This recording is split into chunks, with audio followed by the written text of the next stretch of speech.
One of my favorite Torah portion is this week's Ki Tisa, the 9th portion in the book of Exodus. And this episode of 360 will take an extra few minutes to work through. In this portion, Moses ascends Mount Sinai to receive the 2 tablets of the 10 Commandments. He's up on the mountain for 40 days and 40 nights. So our great-great-grandparents did what any rational mob of bored and scared people would do. They devolved into an idol-worshiping cult by building and partying around a golden calf. Moses came down the mountain and saw this religious travesty, and he threw the tablets, crushing them upon the golden calf idol.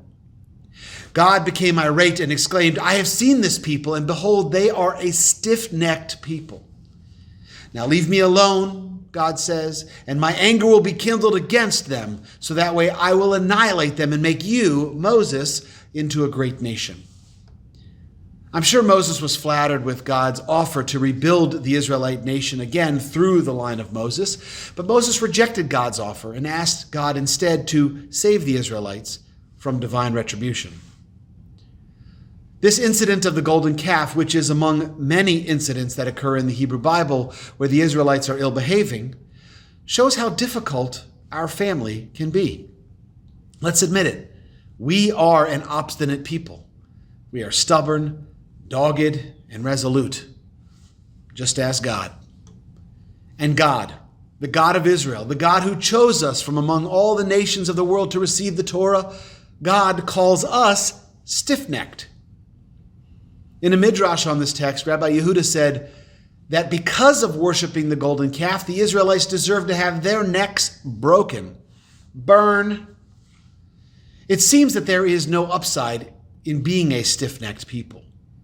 But the rabbis of the midrash also suggest that maybe in fact there is benefit in our obstinance. The Jewish people have a long and difficult history. It wasn't until recent memory that Jews were not persecuted. Most of the time we were considered second-class citizens in every country where we lived. Even today there is widespread concern among Jews that ignorant people may resort, once again, to blaming the Jew for whatever reason they may conjure.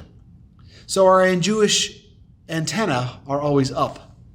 We are always on alert, making sure that the tide of modern hospitality toward the Jew does not turn back to suspicion and violence.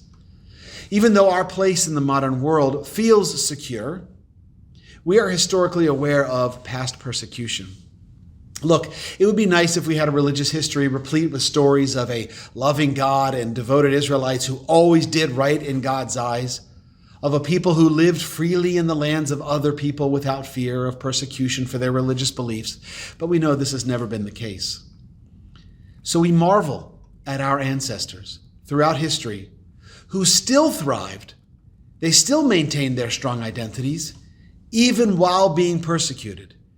Jews who saw light in times of pitch darkness and retained their Jewish faith, sometimes even while dying for it.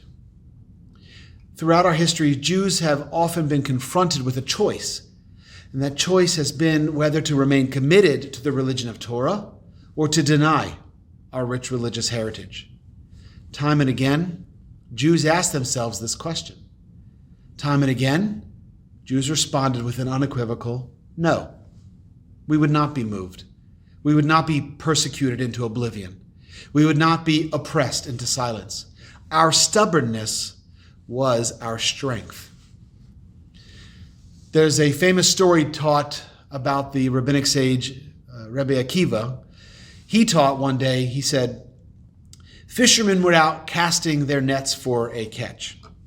And a fox saw a school of fish frantically moving about. So the fox goes down to the river and asked to the fish, "Why not come with me up on dry land and escape the nets?"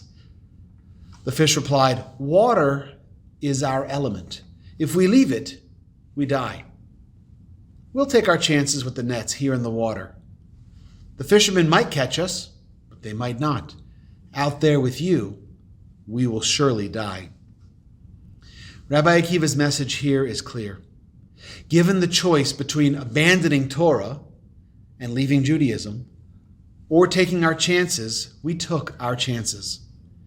And so yes, the Jew is obstinate, and we are famous for being a stiff-necked people. Who said it better than the second most famous anti-Semite in history, the German priest Martin Luther, when he said, quote, "The blind Jews are truly stupid fools." Thanks, Marty. This comment was made about Jews. Why? Because Martin Luther could not get Jews to mass convert to Christianity. Our obstinance was his anger. So maybe us being a stiff-necked people is actually a good thing. Perhaps in anger, when God calls us a stiff-necked people, God was really saying it as a double entendre. Yes, we can be intractable, but that has been one of our best defense mechanisms for a long and rich history of survival. There is benefit in our obstinance. One thing our history has taught us is that the Jew has resolve. We have a fixed purpose, and that purpose is to be God's spokespeople here on earth, no matter what we may endure. May we continue to be a stiff-necked people. May our sense of purpose and pride forever guide the Jewish soul.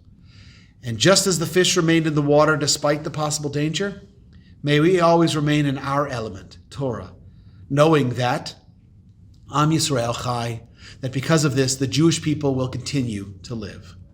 Now go out and be Torah.